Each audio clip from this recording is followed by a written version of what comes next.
Assalamualaikum warahmatullahi wabarakatuh. Alhamdulillahirabbil alamin. Terima kasih bagi Anda yang telah meluangkan waktu untuk menonton video ini.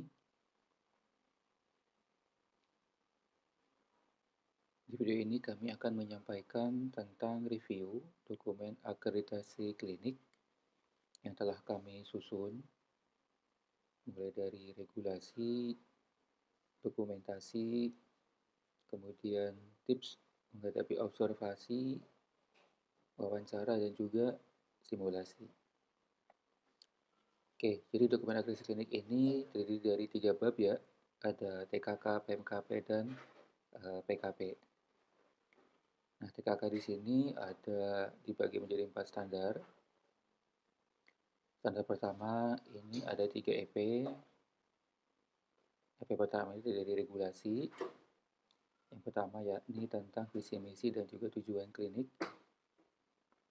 Ini sudah kami buatkan atau susun dari segi contohnya. Ini berupa template sehingga nanti Anda dapat menggantinya sesuai dengan kondisi kliniknya. Jadi hanya sedikit edit saja, mulai dari kop, kemudian nomor, nama klinik, kemudian judulnya, tempatnya, tanggalnya, dan juga nama dari kepala klinik. Jadi insya Allah membutuhkan waktu sekitar 5 menit untuk mengganti dokumen ini. Kemudian yang berikutnya adalah EP2. Ini dari dokumentasi dan juga regulasi. Ini adalah contoh dari bukti penyampaian informasi struktur organisasi klinik. Nah, kita ambil contoh adalah melalui website ya. Ini beberapa klinik. Contohnya adalah klinik pertama Adi Pradana yang kami ambil sebagai bukti dokumentasi penyampaian informasi struktur organisasi klinik.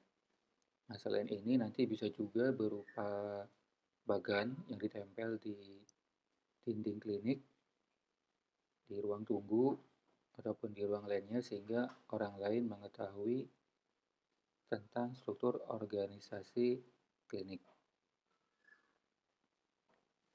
Oke, kemudian EP yang ketiga, ini dari regulasi dan juga wawancara.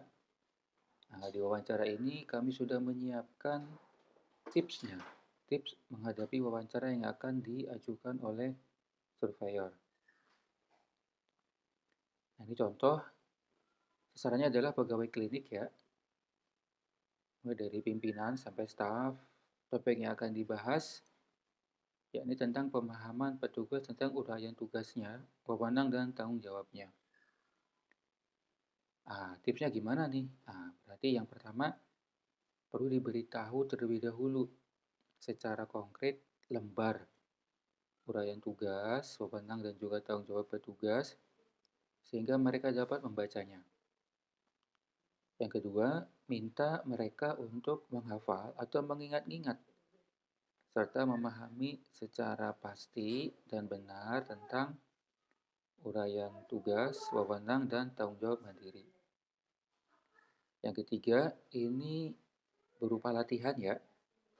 Lakukan penilaian, udah benar belum petugas ini tentang uraian tugas, wewenang, dan tanggung jawabnya secara berkala.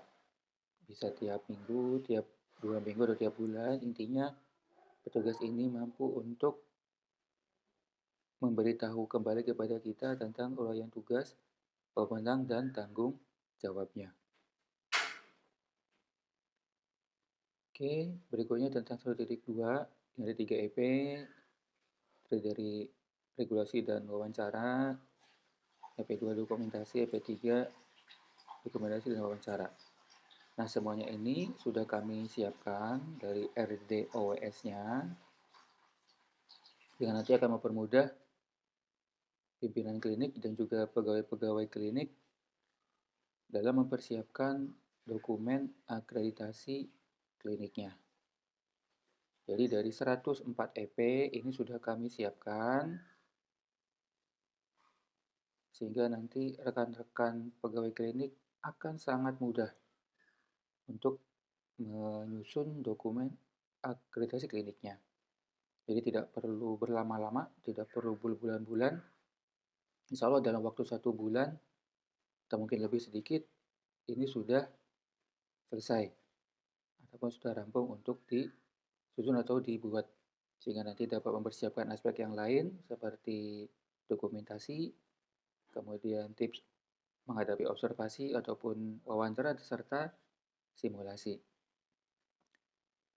Baik, ini yang dapat kami sampaikan pada video kali ini. Mudah-mudahan bermanfaat. Jangan ragu untuk menghubungi kami ketika membutuhkan dokumen akreditasi klinik. Sampai jumpa di akhir. Sampai jumpa di lain kesempatan. Assalamualaikum warahmatullahi wabarakatuh.